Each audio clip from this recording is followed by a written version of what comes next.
Bilangan pasal 10. Semboyan Nafiri. Tuhan berfirman kepada Musa, "Buatlah 2 nafiri dari perak. Dari perak tempaan harus kau buat itu, supaya dipergunakan untuk memanggil umat Israel dan untuk menyuruh laskar-laskarnya berangkat. Apabila kedua nafiri itu ditiup, segenap umat itu harus berkumpul kepadamu di depan pintu kemah pertemuan. Jikalau hanya satu saja ditiup, maka para pemimpin, para kepala pasukan Israel harus berkumpul kepadamu. Apabila kamu meniup tanda semboyan, maka haruslah berangkat laskar-laskar yang berkemah di sebelah timur. Apabila kamu meniup tanda semboyan kedua kalinya, maka haruslah berangkat laskar-laskar yang berkemah di sebelah selatan. Jadi tanda semboyan harus ditiup untuk menyuruh mereka berangkat. Tetapi untuk menyuruh jemaah itu berkumpul, kamu harus meniup saja, tanpa memberi tanda semboyan. Nafiri-nafiri itu harus ditiup oleh anak-anak Imam Harun. Itulah yang harus menjadi ketetapan untuk selama-lamanya, bagimu turun-temurun. Dan apabila kamu maju berperang di negerimu melawan musuh yang menyesakkan kamu, kamu harus memberi tanda semboyan dengan nafiri, supaya kamu diingat di hadapan Tuhan Allahmu, dan diselamatkan daripada musuhmu. Juga pada hari-hari kamu bersukaria, pada perayaan-perayaanmu, dan pada bulan-bulan barumu, haruslah kamu meniup nafiri itu pada waktu mempersembahkan korban-korban bakaranmu, dan korban-korban keselamatanmu. Maksudnya, supaya kamu diingat di hadapan Allahmu, akulah Tuhan Allahmu. Berangkat dari Gunung Sinai. Pada tahun yang kedua, pada bulan yang kedua, pada tanggal 20 bulan itu, naiklah awan itu dari atas kemah suci tempat hukum Allah. Lalu berangkatlah orang Israel dari padang gurun Sinai, menurut aturan keberangkatan mereka. Kemudian diamlah awan itu di padang gurun Paran. Itulah pertama kali mereka berangkat menurut titah Tuhan dengan perantaraan Musa. Terdahulu berangkatlah laskar yang di bawah panji-panji Bani Yehuda, menurut pasukan mereka. Yang mengepalai laskar itu ialah Nahason bin Aminadab. Yang mengepalai laskar suku Bani Isakar ialah Netaneel bin Suar. Yang mengepalai laskar suku Bani Sebulon ialah Eliab bin Helon. Sesudah itu kemah suci dibongkar, dan berangkatlah Bani Gerson dan Bani Merari yang mengangkat kemah suci itu. Kemudian berangkatlah laskar yang di bawah panji-panji Ruben menurut pasukan mereka. Yang mengepalai laskar itu ialah Elisur bin Sedeur. Yang mengepalai laskar suku Bani Simeon ialah Selumiel bin Surishadai. Yang mengepalai laskar suku Bani Gad ialah Elyasaf bin Rehuel. Sesudah itu berangkatlah orang Kehat yang mengangkat barang-barang tempat kudus. Kemah suci sudah dipasang sebelum mereka datang. Kemudian berangkatlah laskar yang di bawah panji-panji Bani Efraim menurut pasukan mereka. Yang mengepalai laskar itu ialah Elisama bin Amihud. Yang mengepalai laskar suku Bani Manasye ialah Gamaliel bin Pedasur. Yang mengepalai laskar suku Bani Benyamin ialah Abidan bin Gideoni. Sebagai barisan penutup semua laskar itu, berangkatlah laskar yang di bawah panji-panji Bani Dan menurut pasukan mereka. Yang mengepalai laskar itu ialah Ahieser bin Amishadai. Yang mengepalai laskar suku Bani Asher ialah Pagiel bin Okran.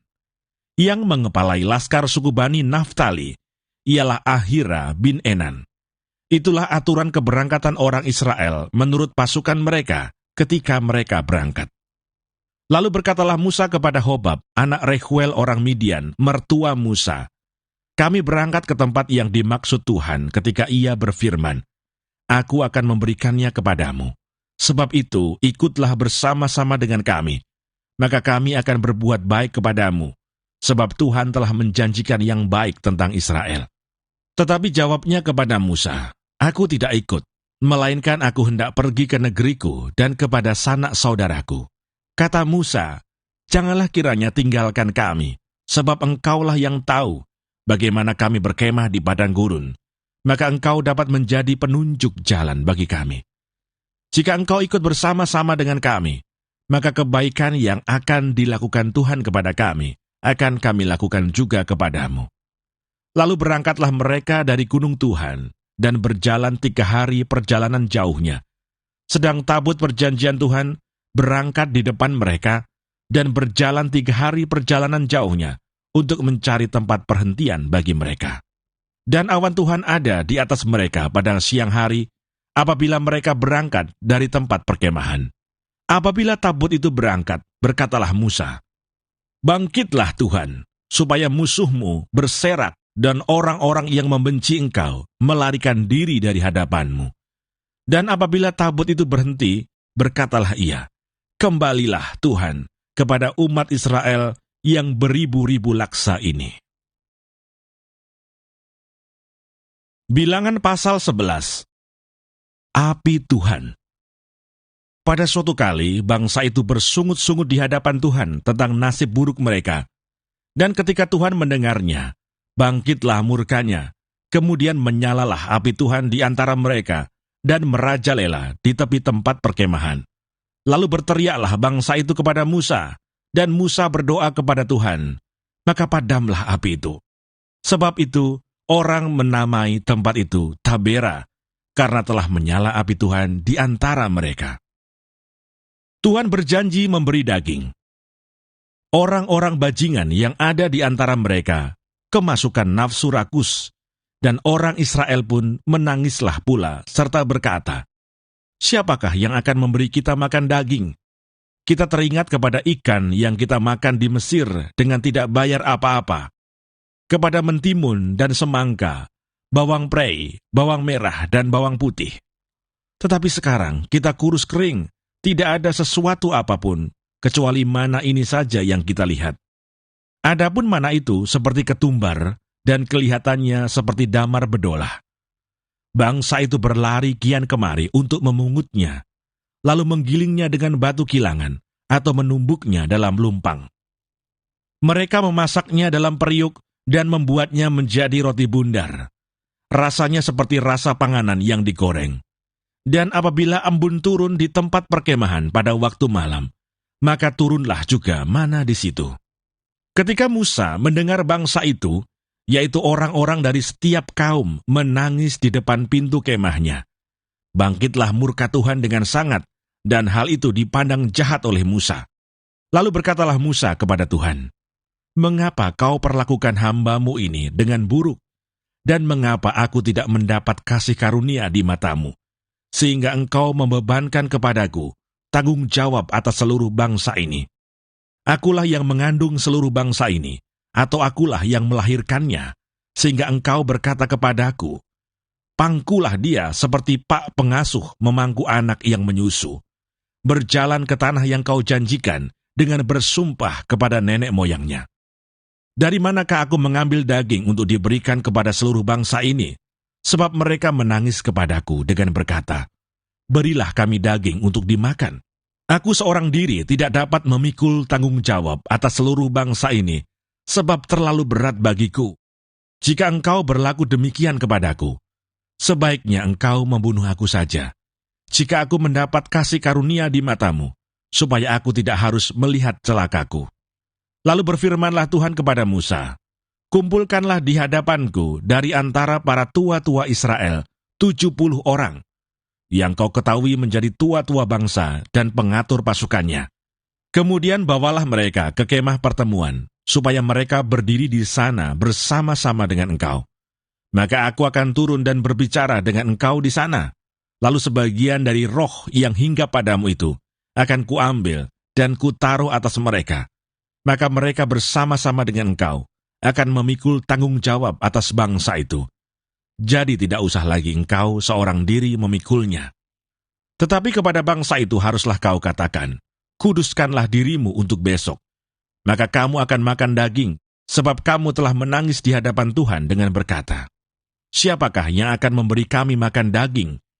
Begitu baik keadaan kita di Mesir, bukan? Tuhan akan memberi kamu daging untuk dimakan. Bukan hanya 1 hari kamu akan memakannya, bukan 2 hari, bukan 5 hari, bukan 10 hari, bukan 20 hari, tetapi genap sebulan lamanya, sampai keluar dari dalam hidungmu dan sampai kamu muak, karena kamu telah menolak Tuhan yang ada di tengah-tengah kamu, dan menangis di hadapannya dengan berkata, "Untuk apakah kita keluar dari Mesir?" Tetapi kata Musa, "Bangsa yang ada bersama aku ini berjumlah 600.000 orang berjalan kaki. Namun engkau berfirman, daging akan kuberikan kepada mereka, dan genap sebulan lamanya mereka akan memakannya. Dapatkah sekian banyak kambing domba dan lembu sapi disembelih bagi mereka, sehingga mereka mendapat cukup? Atau dapatkah ditangkap segala ikan di laut bagi mereka, sehingga mereka mendapat cukup?" Tetapi Tuhan menjawab Musa, "Masakan kuasa Tuhan akan kurang untuk melakukan itu? Sekarang engkau akan melihat apakah firman-Ku terjadi kepadamu atau tidak." Ke-70 orang tua-tua. Setelah Musa datang keluar, disampaikannya firman Tuhan itu kepada bangsa itu. Ia mengumpulkan 70 orang dari para tua-tua bangsa itu dan menyuruh mereka berdiri di sekeliling kemah. Lalu turunlah Tuhan dalam awan dan berbicara kepada Musa. Kemudian diambilnya sebagian dari roh yang hinggap padanya dan ditaruhnya atas ke-70 tua-tua itu. Ketika roh itu hinggap pada mereka, kepenuhanlah mereka seperti nabi. Tetapi sesudah itu tidak lagi. Masih ada 2 orang tinggal di tempat perkemahan. Yang seorang bernama Eldad, yang lain bernama Medad. Ketika roh itu hinggap pada mereka, mereka itu termasuk orang-orang yang dicatat, tetapi tidak turut pergi ke kemah. Maka kepenuhanlah mereka seperti nabi di tempat perkemahan. Lalu berlarilah seorang muda memberitahukan kepada Musa, Eldad dan Medad kepenuhan seperti nabi di tempat perkemahan. Maka menjawablah Yosua bin Nun, yang sejak mudanya menjadi abdi Musa, "Tuanku Musa, cegahlah mereka." Tetapi Musa berkata kepadanya, "Apakah engkau begitu giat mendukung diriku? Kalau seluruh umat Tuhan menjadi nabi, oleh karena Tuhan memberi rohnya hinggap kepada mereka." Kemudian kembalilah Musa ke tempat perkemahan, dia dan para tua-tua Israel. Burung puyuh. Lalu bertiuplah angin yang dari Tuhan asalnya. Dibawanya lah burung-burung puyuh dari sebelah laut, dan dihamburkannya ke atas tempat perkemahan, dan di sekelilingnya, kira-kira sehari perjalanan jauhnya ke segala penjuru, dan kira-kira 2 hasta tingginya dari atas muka bumi. Lalu sepanjang hari dan sepanjang malam itu, dan sepanjang hari esoknya, bangkitlah bangsa itu mengumpulkan burung-burung puyuh itu. Setiap orang sedikit-dikitnya mengumpulkan 10 homer, kemudian mereka menyebarkannya lebar-lebar sekeliling tempat perkemahan. Selagi daging itu ada di mulut mereka sebelum dikunyah, maka bangkitlah murka Tuhan terhadap bangsa itu, dan Tuhan memukul bangsa itu dengan suatu tulah yang sangat besar. Sebab itu, dinamailah tempat itu Kibrot Ta'awa, karena di sanalah dikuburkan orang-orang yang bernafsu rakus. Dari Kibrot Ta'awa, berangkatlah bangsa itu ke Haserot, dan mereka tinggal di situ. Bilangan pasal 12. Pemberontakan Miriam dan Harun. Miriam serta Harun mengatai Musa berkenaan dengan perempuan Kus yang diambilnya, sebab memang ia telah mengambil seorang perempuan Kus. Kata mereka, "Sungguhkah Tuhan berfirman dengan perantaraan Musa saja? Bukankah dengan perantaraan kita juga ia berfirman?" Dan kedengaranlah hal itu kepada Tuhan. Adapun Musa ialah seorang yang sangat lembut hatinya, lebih dari setiap manusia yang di atas muka bumi. Lalu berfirmanlah Tuhan dengan tiba-tiba kepada Musa, Harun dan Miriam, "Keluarlah kamu bertiga ke kemah pertemuan." Maka keluarlah mereka bertiga. Lalu turunlah Tuhan dalam tiang awan dan berdiri di pintu kemah itu. Lalu memanggil Harun dan Miriam. Maka tampillah mereka keduanya. Lalu berfirmanlah ia, "Dengarlah firmanku ini. Jika di antara kamu ada seorang nabi, maka aku, Tuhan, menyatakan diriku kepadanya dalam penglihatan. Aku berbicara dengan dia dalam mimpi.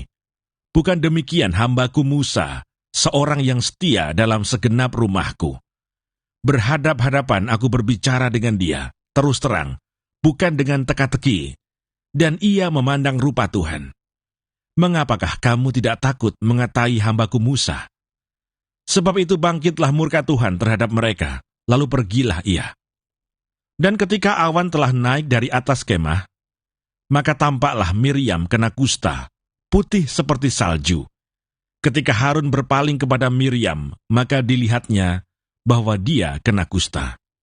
Lalu kata Harun kepada Musa, "Ah tuanku, janganlah kiranya timpahkan kepada kami dosa ini yang kami perbuat dalam kebodohan kami.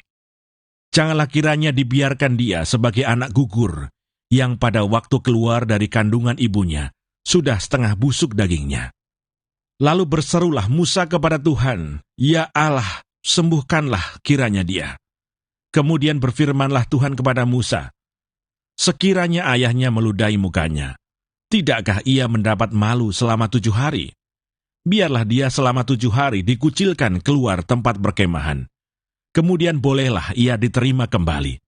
Jadi dikucilkanlah Miriam keluar tempat perkemahan 7 hari lamanya, dan bangsa itu tidak berangkat sebelum Miriam diterima kembali.